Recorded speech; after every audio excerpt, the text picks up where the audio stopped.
Ramnagar residential അസോസിയേഷന് ഗ്രന്ഥാലയമൊരുങ്ങി. പുസ്തകനിധി പദ്ധതിക്ക് തുടക്കമായി.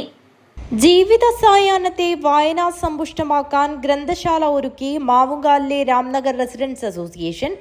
Residence അസോസിയേഷനിലെ 70 വീട്ടുകാർ ഒരുമിച്ച് ചേർന്നാണ് ഗ്രന്ഥാലയ പ്രവർത്തനങ്ങൾ തുടങ്ങിയത്. 1.5 വർഷത്തെ പ്രയത്നം കൊണ്ട് രാംനഗറിൽ ഗ്രന്ഥശാല കെട്ടിടവും ഒരുങ്ങി.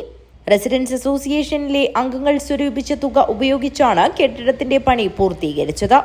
ഗ്രന്ഥശാലയിലേക്ക് പുസ്തകങ്ങൾ സമാഹരിച്ചു തുടങ്ങിയിട്ടുണ്ട്. ലഹരി വിപത്തിനെതിരെ വായന എന്ന സന്ദേശവുമായി അസോസിയേഷൻ അംഗങ്ങൾ വീടുകൾ കയറി പുസ്തക ശേഖരണവും നടത്തുന്നുണ്ട്. നിട്ടൂർ ഗോപാലൻ പ്രസിഡന്റും സി ചിണ്ടൻകുട്ടി സെക്രട്ടറിയും രാജൻ മീങ്ങോത്ത് ഖജാൻജിയുമായ കമ്മിറ്റിയാണ് നഗർ റെസിഡൻസ് അസോസിയേഷന് നേതൃത്വമേകുന്നത്. മികച്ച വനിതാവേദിയും ഇവിടെ പ്രവർത്തിക്കുന്നുണ്ട്. ഗ്രന്ഥാലയത്തിൽ പുസ്തകനിധിക്ക് തുടക്കമായി. NSS taluk union president Prabhakaran Karicheri പുസ്തകനിധി ഉദ്ഘാടനം ചെയ്തു. 70 വീടുകളെ കേന്ദ്രീകരിച്ച് ഈ ചെറിയ കാലം കൊണ്ട് ഒരു ആസ്ഥാന മന്ദിരം ഉണ്ടാക്കിയെടുക്കാൻ നമുക്ക് സാധിച്ചു. ആസ്ഥാന മന്ദിരത്തിന് വേണ്ട പ്രാഥമികമായി വേണ്ട എല്ലാ സൗകര്യങ്ങളും ഒരുക്കാൻ നമുക്ക് സാധിച്ചു.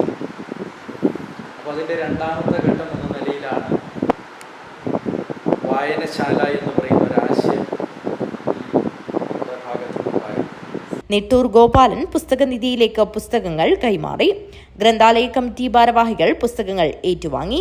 27 വൈകിട്ട് 4 മണിക്ക് കഥാകൃത്ത് സന്തോഷ് ഏച്ചിക്കാനമാണ് റെസിഡൻസ് അസോസിയേഷന് കീഴിലെ ഗ്രന്ഥശാല ഉദ്ഘാടനം ചെയ്യുന്നത്. News bureau, Kanhangad.